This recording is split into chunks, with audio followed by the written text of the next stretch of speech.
ƙare. Allah ya gaya mana cewa mu yi guzuri, wa tazawwadu fa inna khairaz zadi taqwa. Ku yi guzuri, ku nemi guzuri, abinda za ku rika, ku je kabari, ku je barzahu da shi, ku haɗu da Allah da shi ranar alkiyama. Yayyen guzuri mafi alkhairi shine taqwa. Ita ko taqwa ba kwalli ne da aka shawa ga ido ba, ko hula, ko rawani, ko jubba, ko wata ƙatayen riga, ko wata dogon jalabiya, duk ba shi bane. Manzo sallallahu alaihi wasallama ya ce attaqwa ha huna, attaqwa ha huna, attaqwa ha huna, fa ashara ila sadri thalatha maratin. Annabi rahama yayi nuni da ishara zuwa ga kirjinsa inda zuciyarsa take sau uku. Saboda haka mutuwa babban wa'azi ne.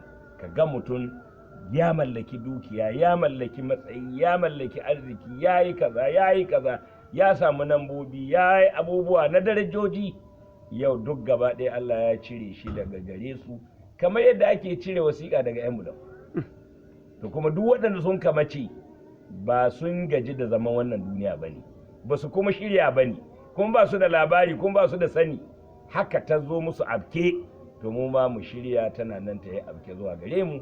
Don haka ina ƙara amfani da wannan dama in yi kira da wa'azi ga ɗaukacin al'ummar musulmi, ba na Gusau ko Zamfara ko arewacin Najeriya ko Afirka, duk duniya gaba ɗai, kowa ya yi ƙoƙarin tanadin guzurin ranar da Allah zai aiko mai mutuwa, shi ma ya mutu ya zama rigayi, mata ne su zan waɗanda ke ta kaba, ‘ya'ya ne su samu mukami a kira su marayu, kayan da ya bari a tara a jira, da minahikan Allah da masoya da makiya da na kirki da na banza su zo ana kwamiti ana raba kaya dai.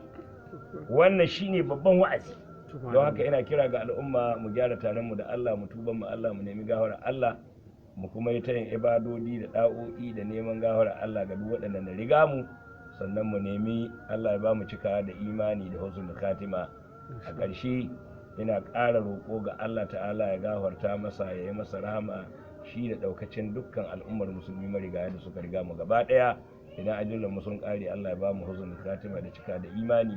Subhanakallahumma wa bihamdika, ashhadu an la ilaha illa anta, astaghfiruka wa atubu ilaika. Assalamu alaikum wa rahmatullahi wa barakatuh.